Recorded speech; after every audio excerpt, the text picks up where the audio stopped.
Fala galera do GV, tudo bem com vocês? Aqui quem fala é o professor Gustavo em mais uma aula de História. Bom galera, o assunto dessa aula é a Era Vargas. A Era Vargas é um período muito importante na história do Brasil, mais especificamente na história do Brasil republicano. Esse período ele concentra 15 anos de história, né? E esses 15 anos eles estão concentrados entre 1930 e 1945, acumulando 3 fases, que são o governo provisório, o governo constitucional e o Estado Novo. Bom, obviamente o protagonista desse processo, Getúlio Vargas, ele vai esbanjar a habilidade política e também, um certo autoritarismo, uma certa tendência de centralizar as questões dentro, do seu domínio. E ele vai, ficar para a história a partir do momento que ele vai fazer algumas movimentações importantes para a formulação de empresas estatais na questão das indústrias de base e também trazer ali alguns direitos aos trabalhadores. Lembrando, esses trabalhadores eles vão receber esses direitos do Vargas, mas não significa que esses direitos foram criados por ele. Houve muita luta, aconteceu muita luta em anos anteriores ao momento em que o Getúlio Vargas assume a presidência do Brasil. Então, são alguns pontos aí a serem trabalhados ao longo das nossas aulas. Bom, galera, a Era Vargas ela se inicia em 1930 a partir ali da movimentação da chamada Revolução de 30 ou Revolução Liberal. Bom, o Getúlio Vargas ele era um candidato à presidência na virada de 29 para 30. E esse candidato à presidência ele recebe o apoio de uma oligarquia importante, que é a oligarquia de Minas Gerais, assim como a oligarquia da Paraíba, e ele, obviamente, um representante do Rio Grande do Sul. Essas oligarquias elas eram fortes no cenário nacional, mas elas não competiam de igual para igual, com exceção de Minas Gerais, que tinha um protagonismo acima das demais, aí, da chamada Aliança Liberal.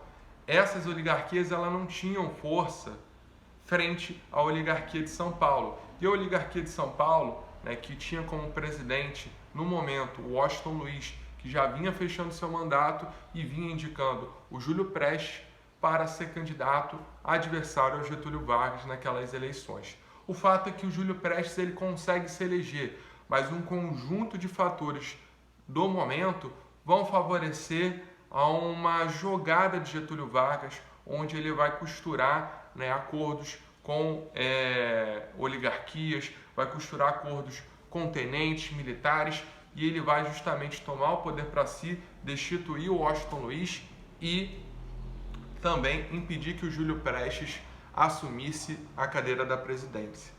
Esse processo tem como um dos principais marcos justamente o assassinato do João Pessoa, que ocorre por disputas locais na região da Paraíba, porém o Getúlio Vargas trabalha toda uma retórica de heroísmo por parte do João Pessoa, o seu então vice-presidente, candidato à vice-presidência nas eleições, e ele vai acusar o Júlio Prestes a todo momento por ter alguma ligação com esse assassinato.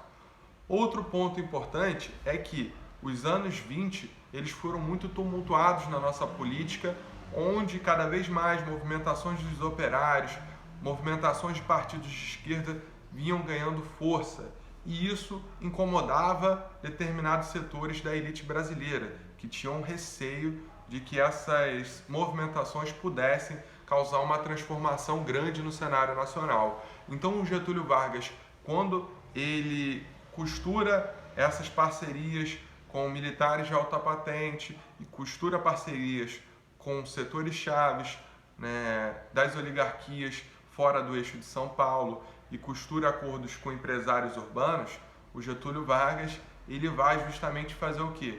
Conseguir fazer uma transição, de certa forma, que modernizasse o país, mas sem causar grandes transformações em relação ao poder de quem já estava ali no poder, com exceção do pessoal de São Paulo, obviamente. Bom, então a Revolução Liberal de 1930, ela coloca o Getúlio Vargas no poder, que logo de cara ele vai anular a Constituição. Constituição de 1891. E ao anular a Constituição de 1891, o Vargas ele se coloca como um interventor estatal, ou seja, ele ia ser um presidente com poderes de intervenção direta na tomada de decisões sem uma Constituição por trás, ou seja, os poderes do Vargas nesse momento eram poderes bastante grandiosos, certo? O Vargas ele podia fazer basicamente o que ele queria, pois não existia uma Constituição para dizer o que é certo e errado dentro das tomadas de decisão do Getúlio Vargas. Obviamente ele não era louco de fazer algo ali que fosse alvo de críticas perante a sociedade. Então, aos poucos, ele vai tomar decisões ali que vão centralizar o poder, e isso vai desagradar justamente a galerinha que teve, né, uma perda de influência no cenário nacional, o pessoal de São Paulo. Então, por volta ali do ano de 1932, nós temos a Revolução Constitucionalista acontecendo no estado de São Paulo, que alegava que o Vargas ele estava demorando muito para convocar a elaboração de uma nova Constituição.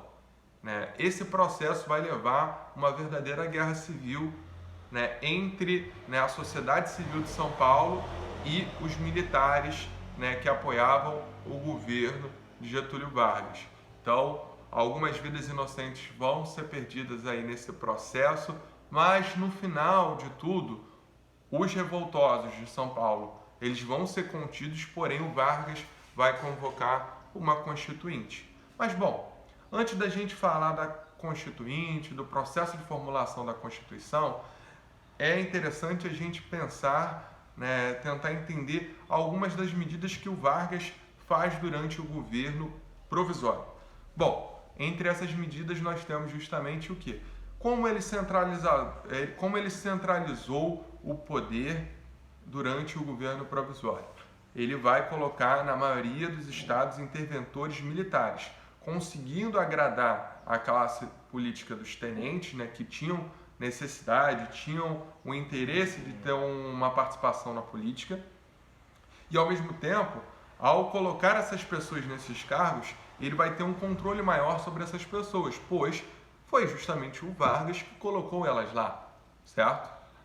Bom, além disso, o Vargas ele vai estabelecer a criação de ministérios estratégicos, como o Ministério da Indústria, Trabalho e Comércio, onde ele vai trabalhar a criação de estatais, trabalhar a criação de leis para a proteção do trabalhador, que vinha já há um certo tempo se manifestando nas grandes cidades, como a cidade de São Paulo e a cidade do Rio de Janeiro, certo? Além de criar esse ministério importantíssimo, ele criou o Ministério da Educação e Saúde, que vai determinar uma nova política em termos de construção de hospitais, construção de escolas, obviamente dentro de uma lógica nacionalista, que é justamente um dos principais aspectos do Vargas.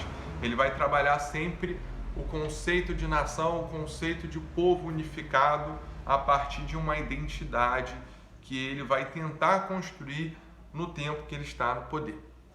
Bom, então nós temos esses dois ministérios importantíssimos. Além disso, ele vai estabelecer uma jornada de trabalho para o trabalhador, que vinha cobrando, os trabalhadores brasileiros. Antes das medidas que o Vargas vai tomar ao longo da sua trajetória na era Vargas, os trabalhadores brasileiros eles não tinham direito à folga semanal, não tinham um número exato de horas a serem trabalhadas por dia, o que levava muitos trabalhadores urbanos a chegarem a jornadas de até 12 horas de trabalho por dia. E o Vargas ele vai começar a revisar isso tudo para tentar conter essas movimentações, essas lutas dos operários. E à medida que ele começa a conceder direitos aos trabalhadores, ele vai tentar também controlar os sindicatos. E isso vai ser muito importante já na virada ali do ano de 1933 para 34, quando é elaborada a Constituinte, certo? Então, o controle dos sindicatos é um elemento estratégico dentro dessa reta final do governo provisório, que vai justamente até 1934.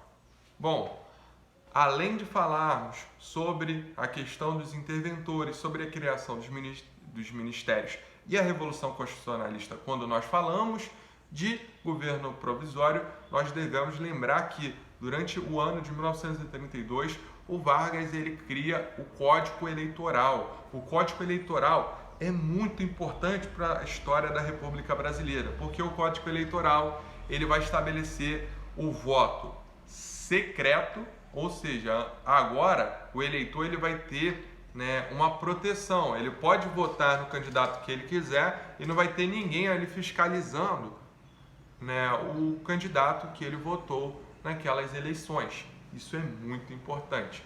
Além disso, o Código Eleitoral vai estabelecer também o voto feminino. Então, a partir de 1932, as mulheres vão passar a ter direito de participar, né, das eleições, seja por voto ou seja por candidatura. Porém, né, dentro de uma sociedade como a nossa, né, que até hoje existe uma discussão acerca do machismo, num primeiro momento, né, com o estabelecimento do Código Eleitoral, poucas mulheres vão estar participando das eleições ainda existia todo um controle dos seus maridos, e isso inibia o voto feminino, a participação feminina através do voto, e mais além, na questão das candidaturas dessas mulheres para cargos, né, como deputadas, senadoras e também, né, cargos como governadoras, prefeitas, as mulheres ainda vão ter muita dificuldade de, né, conseguir ser candidatas a determinados cargos eletivos. Isso é um problema que nós temos até hoje em dia. Se a gente pegar os percentuais do quantitativo de homens que são eleitos para cargos públicos e o quantitativo de mulheres que são eleitas, nós temos ainda uma grande diferença. Mas essa diferença hoje é bem menor do que a diferença que existia ali durante os anos 30 e 40, onde basicamente você via uma mulher num mar de homens dentro, né, dessas esferas políticas.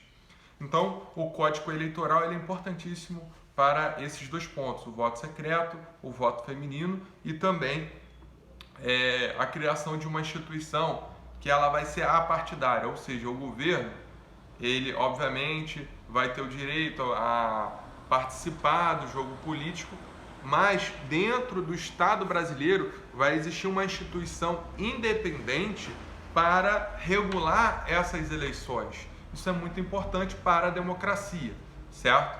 Mas a democracia era algo que o Vargas, ele ora flertava positivamente, ora flertava, né, com o contrário à democracia, com o autoritarismo.